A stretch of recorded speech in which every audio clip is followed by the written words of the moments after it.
Gentiles will gather to hear the truth advocate by men of little education.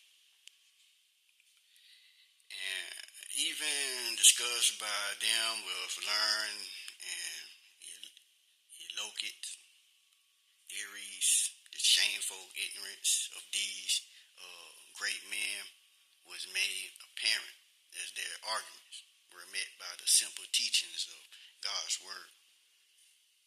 Laboratories full of soldiers, women, and even children were better acquainted with the Bible teaching than were the priests and learned doctors.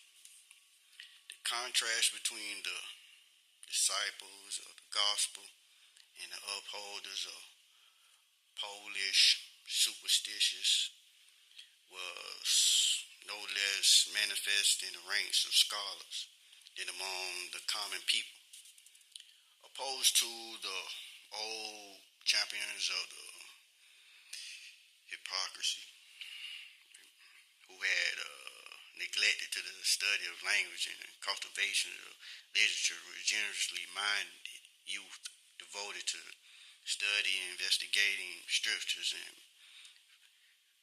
familiarizing themselves with the masterpieces of tranquility,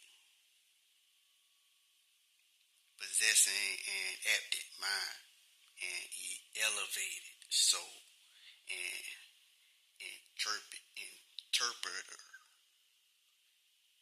would help these young men soon acquire such knowledge that for a long period none could compete with them. Accordingly, when these useful defenders of the Reformation met the Romish doctors and any youthful defenders of any assembly, they attacked them with such ease and confidence that these ignorant men hesitated, became embarrassed, and fell into contempt, married in the eyes of all. On the Roman side, clergymen saw their congregation disassemble. They invoked the aid of the magistrate, and by every means in their power endeavors to bring back the haters. But the people had found in the new teaching that which supplied the ranks of their souls, and they turned away, far away from those who had so long fed them with the worthless huskies of superstitious rites and human traditions.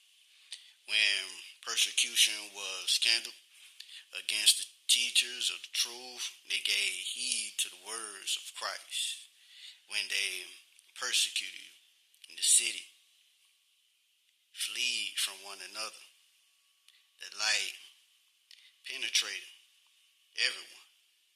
The fugitives would find somewhere a hospital door open to them, and their abiding, they would preach Christ, sometimes in the church, or if denied that privilege, in private houses or in the open air.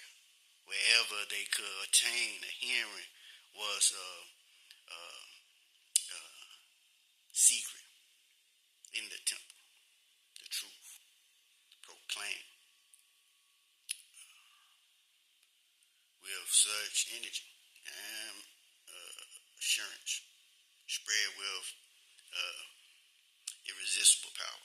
In vain, both excellent and civil authorities were invoked to crush the honesty in his veins. They resorted to imprisonment, torture, fire, and swords.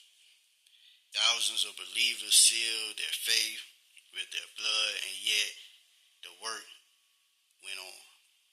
Persecution served only to understand the truth and the fascination which Satan endeavors to unite with its results in making more clear the contrast between the work of Satan and the work of God.